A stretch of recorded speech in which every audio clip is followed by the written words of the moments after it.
महाराष्ट्रातील मूळ बीड जिल्ह्यातील आणि सध्या जालन्यातील अंतरवली सराटी येथे राहणारे मराठा योद्धा मनोज जरांगे पाटील यांच्या नेतृत्वाखाली मुंबईत अनिश्चित काळासाठी उपोषण सुरू केल्यानंतर महाराष्ट्र सरकारने हैदराबाद गझेट लागू करण्याचा निर्णय घेतला आहे।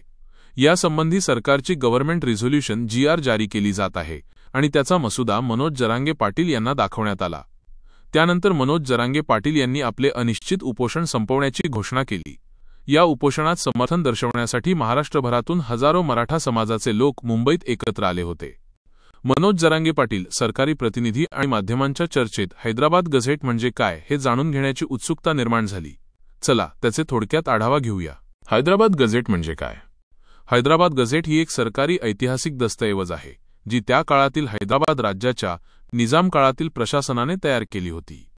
या दस्तऐवजात सरकारी माहिती, लोकसंख्या, जात, कौटुंबिक गट, जिल्हानिहाय लोकसंख्या, शेती, व्यवसाय आणि सामाजिक रचना याबाबत सविस्तर माहिती दिलेली आहे। 1901 चा मराठवाडा संदर्भ। लोकसंख्या मोजणी। 1901 मध्ये मराठवाड्याची लोकसंख्या मोजणी या गझेटमध्ये प्रकाशित झाली होती। जात माहिती। त्यावेळी मराठवाड्याची लोकसंख्येत 36% मराठा कुणबी होते असे नमूद होते। दस्तऐवजाची उपलब्धता। ही लोकसंख्या मोजणीची मूळ दस्तऐवज उत्तराखंडच्या लाल बहादूर शास्त्री प्रशासन अकादमीमध्ये उपलब्ध आहे। जिल्हानिहाय।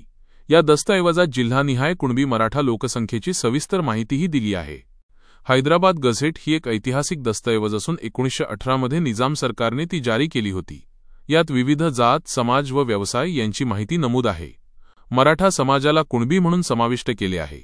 कुणबी ही शेती करणारी समाजगट असून महाराष्ट्रात OBC अदर बॅकवर्ड क्लासेस रिझर्वेशनसाठी पात्र आहे। मनोज जरांगे पाटील यांनी या गझेटच्या आधारावर मराठा समाजाला कुणबी म्हणून ओळख देण्याची मागणी केली। त्यांचा मुद्दा होता की जर मराठा समाजाला निजाम सरकारने कुणबी म्हणून मान्यता दिली होती तर त्यांना OBC रिझर्वेशनचे लाभ मिळावे। सरकारची प्रतिक्रिया। महाराष्ट्र सरकारने मनोज पाटील यांच्या मागणीनुसार हैदराबाद गझेटला कायदेशीर मान्यता देण्याचा निर्णय घेतला। त्यानुसार गझेटमध्ये नोंद केलेले कुणबी रेकॉर्ड सादर करणाऱ्या मराठा समाजाला कुणबी जातीचे प्रमाणपत्र मिळेल, ज्यामुळे OBC रिझर्वेशनचे लाभ मिळू शकतील। याशिवाय सरकारने सातारा गझेट आणि सगळे सोयरे, रक्तसंबंधी व विवाहाने जोडलेले नातेवाईक नोटिफिकेशन सुद्धा मान्य करण्याचे वचन दिले आहे। सातारा गझेट लागू करण्यासाठी 1 महिन्याचा कालावधी दिला आहे, तर हैदराबाद गझेटचे लागू होणे ताबडतोब होईल।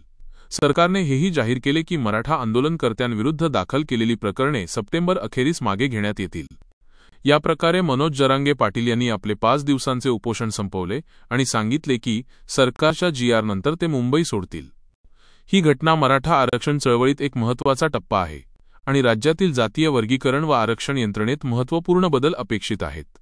संक्षेप। हैदराबाद गझेट ही निजाम राज्याची सरकारी नोटिफिकेशन आहे। मनोज जरांगे पाटील या गझेटच्या आधारावर मराठा समाजाला कुणबी समाज म्हणून ओळख देण्याची मागणी करत आहेत, ज्यामुळे त्यांना OBC कोट्यातील रिझर्वेशनचे लाभ मिळू शकतील।